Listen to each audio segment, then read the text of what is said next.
శివాయ. ఓం నమో నారాయణాయ. కర్మ నివారణ నరదృష్టి నివారణ కాళభైరవాయ నమో నమః. ఓం దిగంబరాయ విద్మహే అశ్వవాహనాయ ధీమహి తన్నో శ్రీ ఉన్మత్త కాళభైరవ శ్రీ వారాహి శక్తి దేవ్యై నమోస్తుతే. హరి ఓం. మా ఛానల్కి స్వాగతం. చూస్తున్న వీక్షకులకు ప్రేక్షకులకు ప్రియ కాళభైరవ భగవద్బంధులకి స్వాగతం పలుకుతూ మమ్మల్ని ఎంతగానో ఆదరిస్తూ ఉండబడినటువంటి ప్రియ సోదర సోదరీమణులకు స్వాగతం పలుకుతూ అందరిపైనను శ్రీ ఉన్మత్త కాళభైరవ స్వామికి ఆశీస్సులను కోరుకుంటూ ఎవరి గృహంలో కూడా కలతలు లేకుండా అష్ట కష్టాలు లేకుండా అష్ట ఐశ్వర్య ప్రాప్తిని కలిగించాలని కోరుకుంటూ వారు విద్యార్థులైతే విద్యార్థులు విద్య, ఉద్యోగస్తులైతే ధనము, వ్యాపారస్తులైతే వ్యాపార ఆకర్షణ కలిగి అన్నింటా విజయం సాధించాలని ప్రార్థన చేస్తూ కాళభైరవ స్వామి వారిని ఆశీర్వదించమని మనసారా కోరుకుందాం. 1వ తారీఖు 7వ నెల 2024 నుండి 15/7/2024 వరకు పుట్టినటువంటి వారందరికీ కూడా ముందస్తుగా జన్మదిన శుభాకాంక్షలు. గతంలో వివాహం చేసుకున్న వారికి వివాహ వార్షికోత్సవ శుభాకాంక్షలు. ద్వాదశ రాశుల్లో గ్రహ గమనాన్ని ఒకసారి వీక్షింపచేద్దాం. మేషరాశిలో కుజ భగవానుడు స్వక్షేత్ర సంచార స్థితి, వృషభ రాశిలో దేవగురు బృహస్పతి సంచార స్థితి, మిథున రాశిలో రవి శుక్ర సంచార స్థితి, కర్కాటక రాశిలో బుధ సంచార స్థితి, కన్యరాశిలో కేతు సంచార స్థితి, కుంభరాశిలో శని భగవానుడు స్వక్షేత్ర సంచార స్థితి, మీనరాశిలో రాహు సంచార స్థితితో ద్వాదశ రాశుల్లో గ్రహ గమనాలు ఈ విధంగా ఉన్నాయి. మేషరాశి వారు జ్యేష్ఠమాస అమావాస్య శుక్రవారం ఆరుద్ర నక్షత్ర సందర్భంగా ఎలాంటి విధులను పాటించాలో తెలుసుకుందాం. మేషరాశిలో ఏ నక్షత్రాలు వస్తాయనగా అశ్విని నక్షత్రంలోని 4 పాదాలు, భరణి నక్షత్రంలోని 4 పాదాలు, కృతికా నక్షత్రంలోని 1 పాదం కలిపితే మేషరాశి అవ్వడం జరుగుతుంది. అలాగనే చాలామందికి పుట్టినటువంటి కాల సమయంలో డేటా ఆఫ్ బర్త్లో లేనటువంటి ఏకైక కారణం చేత పేరు యొక్క మొదటి అక్షరాన్ని అనుసరిస్తూ రాశిని తెలుసుకునే ప్రయత్నం చేద్దాం.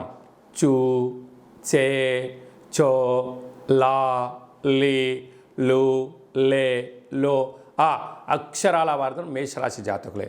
మేషరాశి యొక్క అధిపతి కుజ భగవానుడు. వీరికి రాశిలోనే కుజుడు ఉండడం, కుజుడు స్వక్షేత్రకారకుడు అవ్వడం అంటే ఒక రకమైనటువంటి మేషలగ్నం వారికి, మేషరాశి వారికి ఒక మంచి కాలము అని చెప్పి గమనించగలగాలి. కుజుడు అక్కడ ఉండను, కుజదోషం ఉండినను పెద్దగా మేషరాశి వారికి అది వర్తించదు. కనుక రుణ సమస్యలు తొలగిపోవడం, భూములు క్రయ విక్రయాలు యోగించడం, వృత్తులలో, ఉద్యోగాల్లో, వ్యాపారాల్లో ఉన్నత స్థితికి వెళ్ళాలని మీ యొక్క ఆలోచన ఉండడము, మీరు ఏదైతే ఒక ప్రణాళిక రచించారో ప్రణాళికాబద్ధమైన జీవితాన్ని పొందడంలో క్రమశిక్షణ వలన అద్భుతమైన జీవితం మీకు సొంతం కాబోతుంది.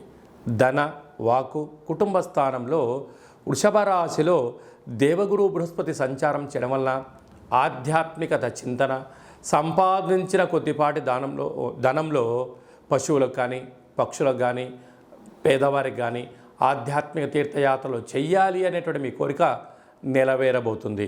అలాగా తృతీయంలో ఏడాది తర్వాత మిథున రాశిలో రవి భగవానుడు శుక్ర భగవానుతో సంచారం చేయడం వలన ఓపిక, పట్టుదల, సహనం, సమన్వయంగా ఉండగలిగితే అన్నదమ్ముల నుంచి, అక్కా చెల్లెల నుంచి, పార్ట్నర్షిప్ వ్యవహార కార్యక్రమాలు వాళ్ళ దగ్గర నుంచి మీకు రావాల్సినటువంటి షేర్లు కానీ పెట్టుబడులు కానీ ఆదాయంగా వచ్చే అవకాశాలు చాలా అధికంగా ఉంటున్నాయి.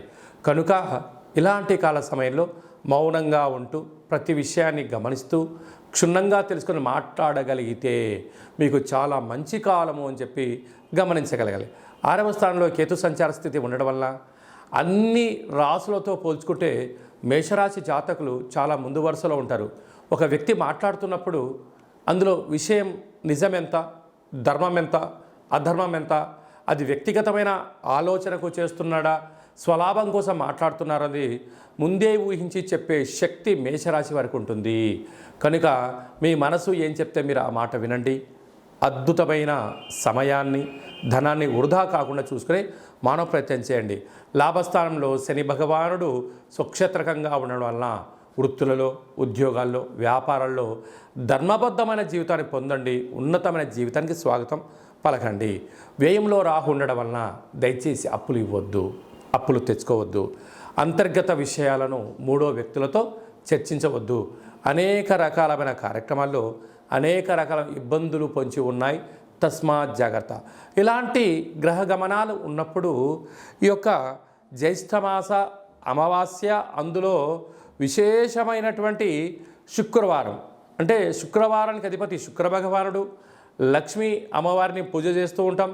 అందులో ఆరుద్ర నక్షత్రం రావడం చాలా అరుదుగా జరుగుతూ ఉండబడిన విషయం కనుక వీలైనంత వరకు బిల్వదళ వృక్షం దగ్గర ఒక చెంబు నీళ్లు పోసి పసుపు కుంకుమ గంధ అక్షంతలు వేసి ఒక దీపాన్ని వెలిగించగలిగినట్లయితే సాక్షాత్తుగా ఆ పరమేశ్వరుడు ఆ వృక్షంలో ఉండడం వలన మీకు రుణ సమస్యలు, రోగ సమస్యలు, శత్రు సమస్యలను కూడా తొలగిపోతాయని చెప్పి గమనించగలగాలి.